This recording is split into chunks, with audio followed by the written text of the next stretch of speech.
Hello guys, welcome to our channel. ఆవాలు, జీలకర్ర, మెంతులు చక్కగా దోరగా వేయించుకొని పక్కన పెట్టుకున్నానండి. వెల్లిపాయలు కూడా పొట్టు తీసి పక్కన పెట్టుకున్నాను. ఇవి చూడండి, మెంతులు మనం రోటిలో దంచుకుంటున్నామండి. ఏ పచ్చడికైనా మనం రోట్లో దంచుకోవడం వల్ల రుచి ఎక్కువగా వస్తుందండి. మనము గ్రైండరు, మిక్సీలు పడితే అంత రుచిగా ఉండవు. చూడండి, న్యాచురల్గా దంచుకోవడం వల్ల చాలా రుచి వస్తుందండి. టేస్ట్ బాగా ఉంటుంది. ఆవాలను కూడా పిండి చేసుకోవాలండి. ఈ విధంగా చూడండి, చక్కగా పిండి అయిపోయింది. చూడండి, జీలకర్ర కూడా దంచుకున్నామండి. వెల్లుల్లిపాయలను పొట్టు తీసి పక్కన పెట్టుకొని దంచుకుంటున్నామండి. చూడండి, మామిడికాయలు కూడా ఒక 12 తీసుకున్నానండి. మామిడికాయలు చాలా పుల్లగా ఉన్నాయి ఈ మామిడికాయలు అయితే. చూడండి, మెంతులలో మధుమేహాన్ని తగ్గించే గుణం ఎక్కువగా ఉంటుంది. జీలకర్రలో చూడండి, డైజెషన్కి చాలా మంచిదండి. వెల్లుల్లిపాయలు అయితే బ్లడ్ సర్క్యులేషన్ చాలా పనిచేస్తుందండి. ఈ విధంగా ముక్కలు కట్ చేసుకుంటున్న తర్వాత జీడి వస్తుంది కదండి, ఆ జీడి తీసి పక్కన పెట్టుకోవాలండి.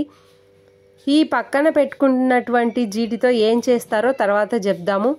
ఈ ముక్కలు అయితే చిన్న చిన్న ముక్కలుగా కట్ చేసుకోవాలండి, మీడియం కాకుండా.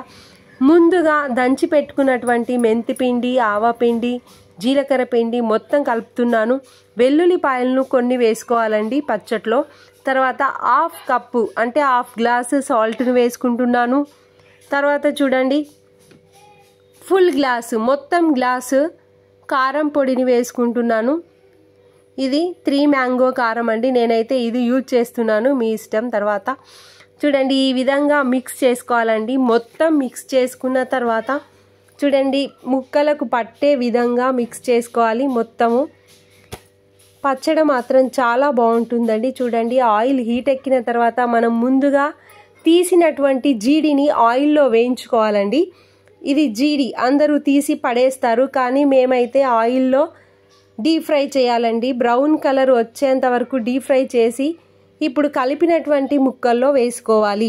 అవి కూడా కొన్ని రోజుల తర్వాత పులుపు ఎక్కుతాయండి, చాలా రుచిగా ఉంటాయి.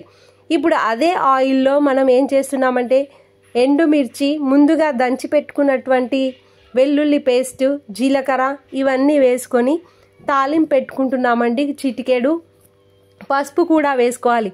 ఇవన్నీ వేసుకున్న తర్వాత మనం పచ్చడిలో తాలింపు అయితే పెట్టుకుంటున్నామండి. చూడండి ఎంత బాగా ఉందో పచ్చడి. ఇవి తాలింపు వేసుకున్న తర్వాత కలుపుకోవాలండి. ఈ విధంగా పచ్చడి రెడీ అవుతుందండి. ఏంటి ఇది? మామిడికాయ పచ్చడి అండి. ఇప్పుడు మామిడికాయలు ఎక్కడి అంటున్నారా? ఏదో 12 కాయలు ఎవరో ఇచ్చారండి. అదేవిధంగా నేను మామిడికాయ పచ్చడి రెడీ చేశాను మీకోసం.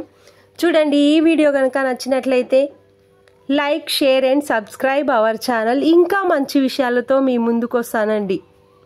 చూడండి, పచ్చడి మొత్తం మనం ఒక బాక్స్లోకి ఎత్తుకున్న తర్వాత అన్నం, వేడివేడి అన్నం